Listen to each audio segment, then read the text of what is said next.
Olá pessoal, Luciana Arfeniche, é uma grande honra estar aqui hoje com você, palestrando no Rio Health Online, e é uma grande honra também ser presidente desse evento, do evento presencial também do Rio Health Nutrition, e eu tenho certeza que hoje, com essa programação, você vai começar a pensar diferente a sua carreira, você vai começar a pensar diferente o seu próprio eu e vai entender quais são os caminhos necessários para que você seja um profissional de sucesso. Meu nome é Luciana Arfeniche, me apresentando mais uma vez e eu vou trazer a palestra para vocês. Se não for agora, quando será? Eu sou nutricionista funcional, nutricionista com formação em ortomolecular, pós-graduada em fitoterapia, em nutrição esportiva, sou coach pela Sociedade Latino-Americana, sou CEO do Instituto Luciana Arfeniche, que na verdade vai ser a base da nossa palestra, da minha história. Hoje a gente conta com uma sede de 300 metros quadrados e eu vou contar para vocês como é que eu comecei com 25 metros quadrados e hoje eu sou CEO desse instituto maravilhoso e presidente do Rio Health Nutrition. Além disso, eu sou gestora do Núcleo de Nutrição da FAMESC.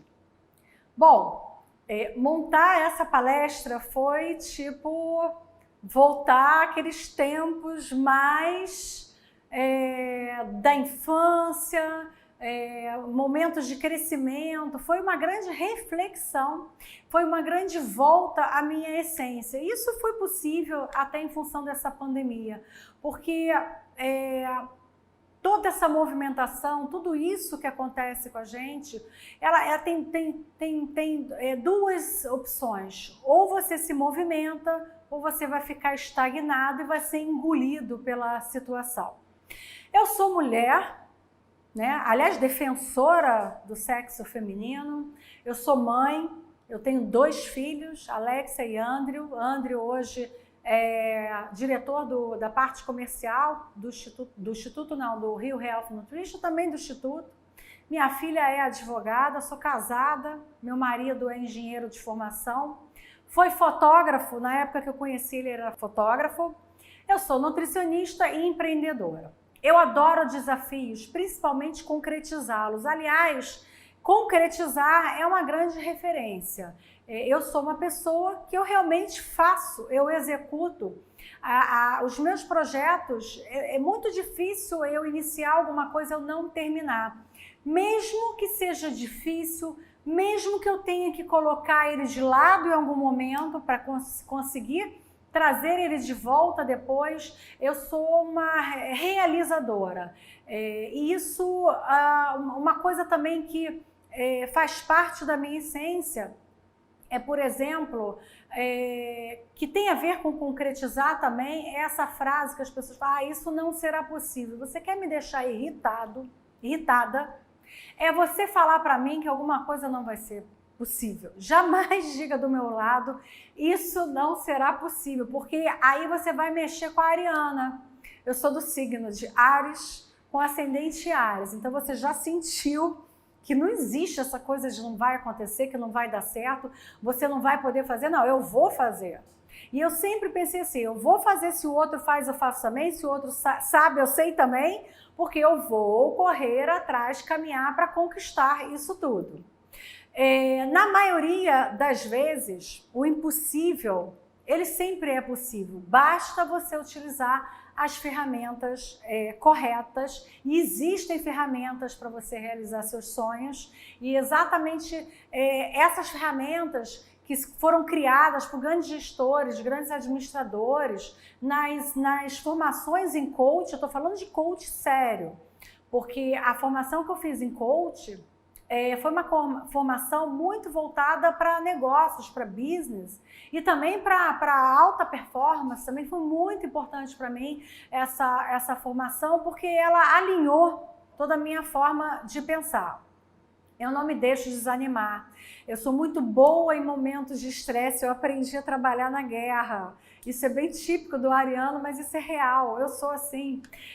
Dificilmente algo me derruba, dificilmente você vai me ver desanimada. Por exemplo, em toda essa pandemia, os nossos cursos do Instituto eram todos presenciais. Em 15 dias eu já tinha todas as minhas aulas online, entregando material para os alunos. Nossos alunos não ficaram sem material, eles não ficaram sem aula. Agora, o que me deixa mais desanimada são pessoas travadas, pessoas presas a conceitos e padrões bloqueadores. Aquela pessoa que nada dá certo, que você dá uma ideia legal, a pessoa, não sei.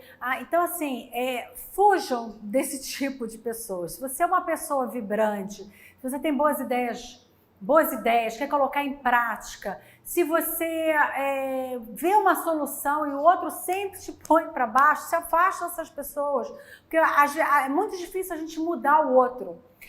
O que a gente tem que fazer e precisa fazer é não deixar que o outro interfira no seu eu. Isso é fundamental. E voltando à questão do concretizar é uma coisa muito importante.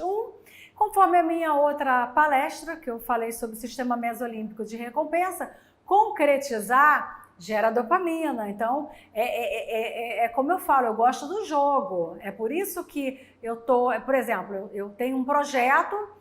Quando eu termino aquele projeto, e agora eu vou ficar nesse... Não, eu não vou ficar nesse projeto. Eu vou para outro. Porque o jogo é muito gostoso, o durante é muito gostoso. Assim como a gente tenta passar para os nossos pacientes que o momento da dieta, de mudar a alimentação, de fazer uma reeducação alimentar, de ter uma outra visão para a sua saúde, mudar o estilo de vida, esse durante é que tem que ser gostoso para o paciente, porque se esse durante não for gostoso, ele nunca vai repetir, ele não vai perpetuar essa transformação. E é muito importante que você também goste disso. Então, se você é uma pessoa que já percebeu que você pode ir muito além daquilo que disseram para você que você poderia ir, então vem comigo, que aqui eu vou contar para você como foi que eu fiz. Eu quero inspirar você, eu quero que você veja que é possível você mudar de uma profissão para outra, você criar de um momento uma outra coisa que você nunca imaginou na vida e que é muito importante conseguir concretizar. Por que hoje eu tenho tantas ações, tantos projetos, e por que eu conto com parceiros inestimáveis? Todos os palestrantes desse congresso, eu faço um convite para eles de pronta mão, eles falam: claro, Luciana, quero estar com você. Então você tem um respeito, você tem um comportamento baseado em ética. Então esse trabalho, a concretização, traz para você também autoridade, porque as pessoas sabem que Luciana Arfeniche, quando ela faz um projeto, ele realmente acontece. Os eventos que Luciana Arfeniche está envolvida, eles ocorrem. As pós-graduações que tem a gestão da Luciana Arfeniche, elas são de excelência e são diferenciadas, porque eu sou diferente. Vocês vão ver que faz todo o sentido que eu vou contar para vocês, por isso que eu quero contar, eu quero participar para vocês, uma coisa que eu nunca contei para ninguém e que, na verdade, eu nunca achei que fosse importante, só que é. Quando eu tinha 8 anos, a gente criava hamster, a moda dos hamsters aqui no Brasil, no meu bairro, e a gente começou a criar hamster e, num dado momento, a gente viu uma loja que tinha um aquário de hamster. E a gente queria comprar aquele aquário, mas a gente tinha um grupo, era muito comum você ter patota, clube, não sei do que, a gente criava clube. Clube, aí botava o nome das pessoas, LCAL, o nome do grupo era o nome a primeira letra do nome das pessoas. Naquele grupo a gente se encontrava para fazer coisas, artes, seja lá o que for, brincar, pique, era um clãzinho. E decidimos que a gente precisava daquele aquário de hamster, que era literalmente um aquário, só que dentro, ao invés de água, tinha serragem, tinha escorrega, roda gigante, labirinto. A gente ficou doido com aquilo.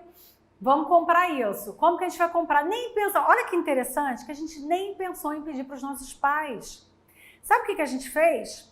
A gente fez o seguinte, eu falei: Cristiane, que era o nome da minha amiga, a gente vai vender o hamster e a gente vai ensinar como cuida, porque a gente sabe fazer isso, ninguém sabe fazer isso. E existiam muitos detalhes em relação ao hamster. Então, eu falei, vamos fazer um cartaz, eu vou colocar na minha escola, você vai colocar na sua escola. Gente, eu estava empreendendo. Aos 8 anos de idade, eu estava tentando alavancar o meu processo, minha produção, sem saber, isso é venda. Percebam que eu, na minha infância, sem a menor noção, intuitivamente, foi intuição, eu utilizei a venda para ser a ferramenta que seria possível eu realizar o meu sonho naquele momento, que era o quê? Comprar o aquário. E a gente colocou os anúncios na escola, obviamente naquela época eu tenho 53 anos. Então, com 8 anos de idade, o mundo era assim. Então, a coordenadora não gostou do que eu fiz, chamou a minha mãe, reclamou com a minha mãe, disse que eu era muito emancipada, e emancipada naquela época era uma coisa ruim. Queria dizer criança solta, sem pai nem mãe, sabe? Era depreciativo. Hoje em dia não, emancipado é o contrário. É um adolescente maduro que precisou se cuidar, enfim, cuidar do seu negócio, isso acontece. Só que a minha mãe, obviamente, com a cabeça que ela sempre teve muito liberal, muito inteligente, pouco se lixou, e eu continuei vendendo. Fui vender no clube, fui vender onde eu podia, a gente comprou o tal do aquário. Um ponto interessante também que eu acho nisso é que eu não fui boicotada no meu processo. A minha mãe me estimulou quando ela soube, e os pais das minhas amigas também. Então isso já te dá o quê? Opa, eu consigo, eu sou capaz. É muito importante a gente entender que a gente é capaz. Então é muito importante a gente também se organizar para ser capaz. Percebam que a gente criou um cartaz, a gente criou um método, a gente criou com 8 anos. Então, a gente criou um processo, e eu vou falar de processo com vocês, porque para ter sucesso a gente tem que utilizar os processos existentes para que você consiga realizar todas as ações necessárias para que você consiga ter um retorno positivo. Por exemplo, uma agenda cheia, empreender, criar um novo negócio, criar um produto. Aí, passado um tempo, aos 16 anos, eu resolvi ser estilista. Era uma febre de confecções aqui no Rio de Janeiro. Era assim, vendia-se roupa para tudo quanto é lugar. Falei, vou ser estilista, sempre gostei de roupa, de moda. E conheci uma amiga que tinha uma mãe que era modelista, e eu comecei a fazer roupa. E aí, logo que eu comecei a fazer roupa, eu me lembro que abriu uma loja, que era uma loja que só vendia linho Brás Pérola. A loja se chamava Chocolate. Era até uma loja mega chique, mega cara. Eu falei, vou vender roupa de linho Brás Pérola. Consegui um fornecedor de linho Brás Pérola. Acho que foi minha mãe que conseguiu. Isso aí não foi eu que consegui, não. Foi na loja de tecido que conseguiu. Não importa, eu comecei a fazer terninhos. Com 16 anos para 17 anos, eu já vendia para lojas no Rio Sul.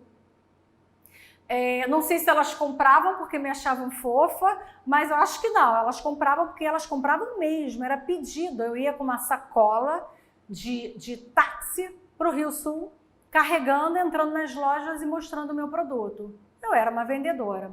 Nunca fiz curso de venda, mas eu sabia que aquele era o caminho e o meio para que eu realizasse os meus objetivos, que na época eu queria ser uma estilista, eu queria ter lojas, etc. Aos 17 anos eu conheci o meu marido, foi uma paixão fulminante, estou com ele até hoje, então faço a conta aí. E aos 18 a gente iniciou uma confecção, uma fábrica de roupa masculina. Olha, eu saí do hamster, depois para o tailleur de linho Brás Pérola feminino, para uma linha de roupas masculina, que era a ideia, a gente entendia que era um gap de mercado, e começamos a fabricar. Meu marido tinha um primo que tinha um atacado de tecido, ele tinha um outro sócio, enfim. Nos iniciamos nesse mundo da confecção, da fabricação. E, imediatamente eu vi que eu precisava aprender processos, eu fui estudar contabilidade. Como eu também fazia o desenvolvimento das coleções sem ser estilista, eu queria ser, não tinha formação e não existia faculdade. A faculdade que existia era uma coisa muito difícil de se fazer, então eu falei, eu sou muito vou fazer.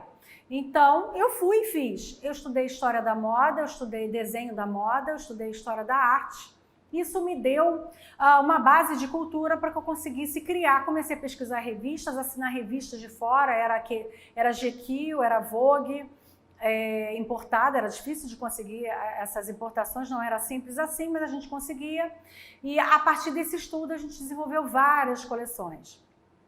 E isso se perpetuou até o momento, depois eu tive meus filhos, e depois lá para os 28 anos, quando eu engravidei da Alexia, eu já não estava muito feliz com tudo aquilo. Nós chegamos a ter 4 lojas nos shoppings do Rio de Janeiro, vivíamos bem, eu tinha condição, eu tinha dinheiro, eu gostava daquilo, eu gostava da venda, mas chegou um momento que começou, eu não sabia muito bem o que, eu falei, vou dar uma parada, essa é a desculpa para eu parar e ficar um tempo em casa. Em paralelo disso, claro, eu tinha pessoas que me estimulavam, minha mãe, minha avó, você tem que fazer uma faculdade. Detalhe, eu não quis fazer faculdade, porque na época que eu prestei vestibular, as pessoas não conseguiam emprego, o Brasil estava numa crise horrorosa, a gente tinha uma inflação maluca, então eu falei, eu não, vou trabalhar, vou criar meu negócio. Então eu sempre tive essa cabeça empreendedora.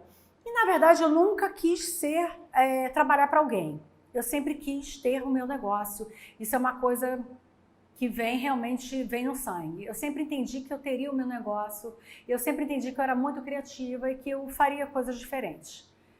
Aos 28 anos, eu comecei a repensar minha vida e voltei a estudar, né? Fazer cursinho. Imagina, eu já estava um tempão sem estudar, desde os 17, 18 anos, não lembro agora. Não, 18 não, era com 17, né? Que vestibular a gente fazia com 17 anos. Então, aos 20 eu me casei, esqueci de falar isso para vocês,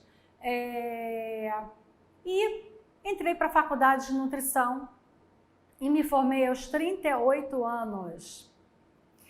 O que eu posso falar para vocês é que o fato de eu ter tido uma vida anterior, bastante experiência em negócio, em business, me fez entrar para a faculdade já com outra cabeça. Eu já sabia o que eu queria, eu já sabia com o que eu ia trabalhar, eu já sabia o que eu precisava. E tem um detalhe muito importante nisso tudo, eu sempre fui uma aluna ruim. Na escola normal, no jardim, no segundo grau, nossa, álgebra, pelo amor de Deus. Sempre fui uma péssima aluna. No que eu entrei para a faculdade, eu me tornei uma das melhores alunas da sala. Por quê? Da nutrição, da minha turma. Porque eu me apaixonei por aquilo. Eu me encontrei. Então é muito importante que você só vai ter sucesso na vida se você encontrar realmente algo que você seja apaixonado, porque senão as coisas não fluem. Quando você faz algo somente por dinheiro, não vai avante, né? Pode dar uma sorte ou outra, mas não vai te realizar. Então, o ideal, quer dizer, aquilo que realmente funciona é você encontrar algo que você esteja apaixonada. Durante a minha faculdade, eu fui muito concentrada, eu estudava muito, eu fiz uma faculdade diferente dos meus colegas. Com certeza, eu considerava que eu não estava ali para brincar, eu não tinha mais tempo para perder. Eu tinha esse sentimento de atraso, eu me sentia atrasada, porque todos os meus colegas já tinham carreiras e eu estava entrando para uma faculdade. Durante um período, isso para mim, eu me sentia um pouco menor em relação às outras pessoas. Mas, ao mesmo tempo que eu sentia isso, ao mesmo tempo eu vinha com a minha capacidade de ressignificar aquilo que não é muito bom, aquilo que é ruim, e eu percebi que eu poderia ser muito boa nessa área e eu me esforcei muito para ser muito boa nessa área. Quando eu me formei, a única coisa que eu queria era trabalhar em consultório. Logo que eu me formei, aliás, durante a faculdade, eu fiz um curso de capacitação em personalidade, que eu sou uma grande cozinheira. Eu cozinho desde a infância. Eu comecei cozinhando ovo com bacon para o meu pai e peguei gosto daquilo. Eu tive uma avó que veio da Rússia, que cozinhava, então eu tenho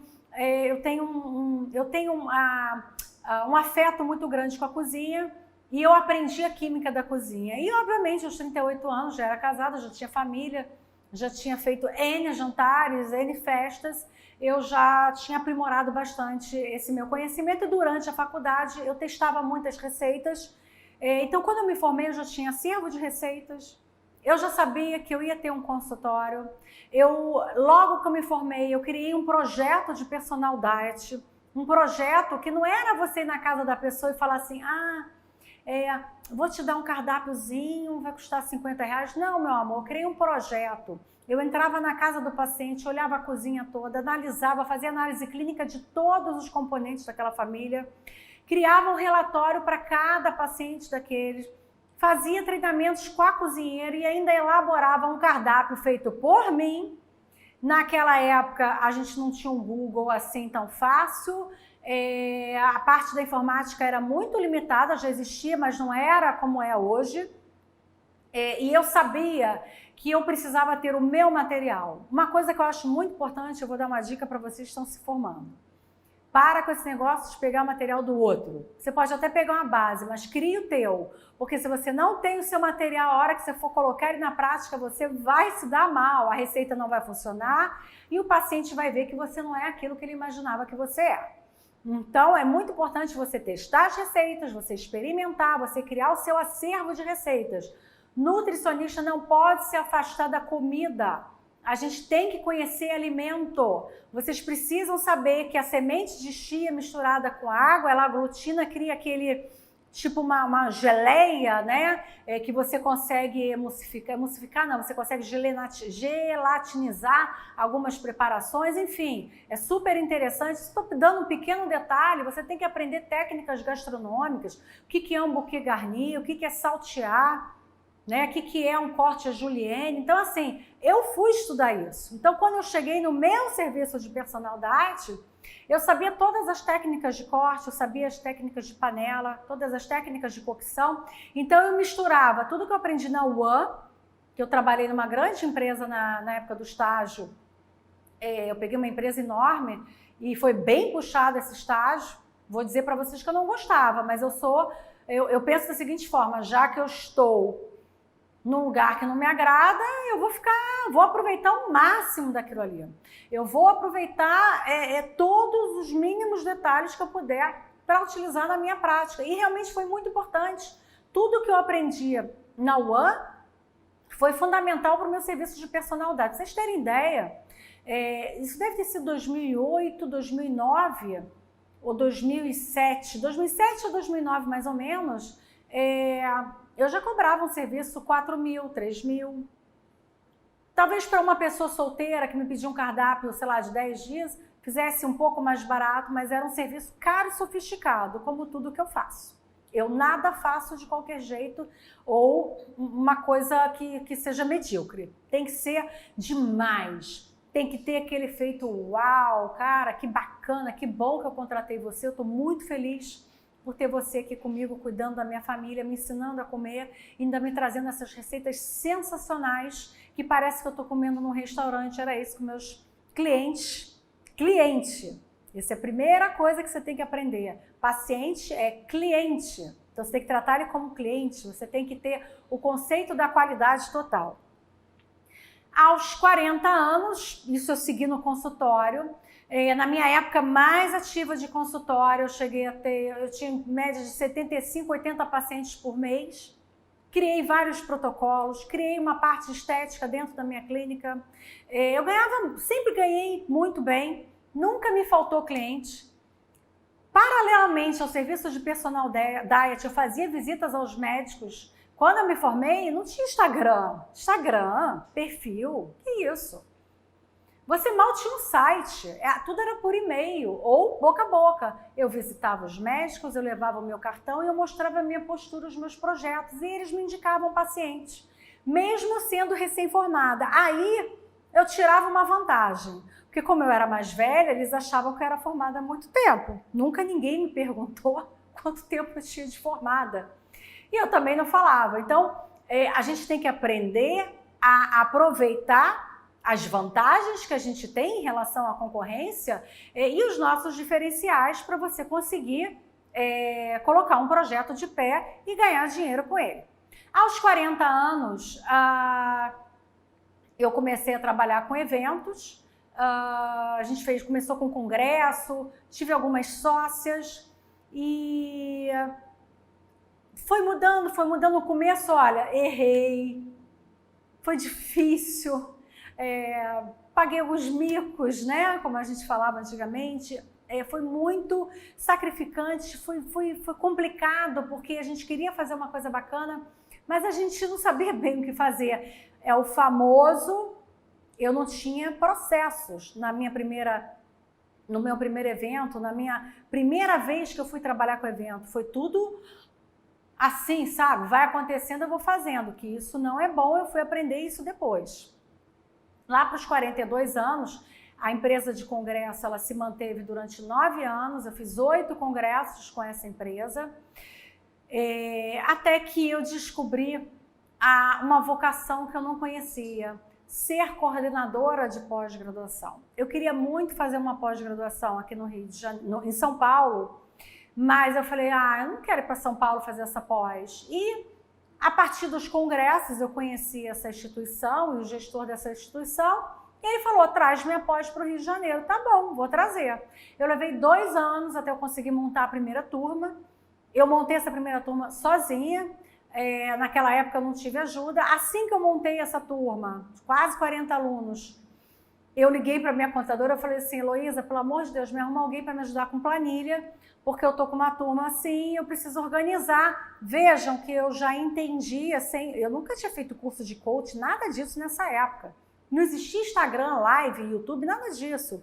Mas eu percebi que eu precisava de uma organização institucional igual eu tinha na minha empresa.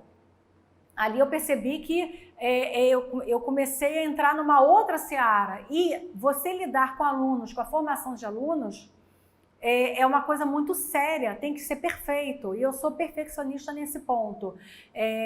Eu trabalho como eu gostaria que trabalhassem para mim. Eu entrego como eu gostaria que entregassem para mim. Eu acho que isso também é um grande diferencial.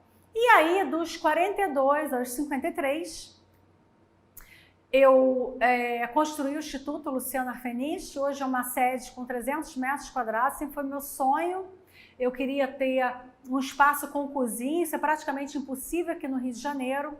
Até que chegou um momento que a gente chegava a fazer 8 eventos por mês, eu praticamente tomava conta de todas as salas de um hotel de 5 estrelas em frente à praia em Copacabana, e a gente viu, não, agora a gente precisa ter um espaço para as nossas aulas, porque a gente cresceu e a gente precisa sustentar esse crescimento. Isso é um outro ponto importante, porque a gente tem que pensar muito no que a gente deseja, porque você, quando alcança, você tem que saber sustentar.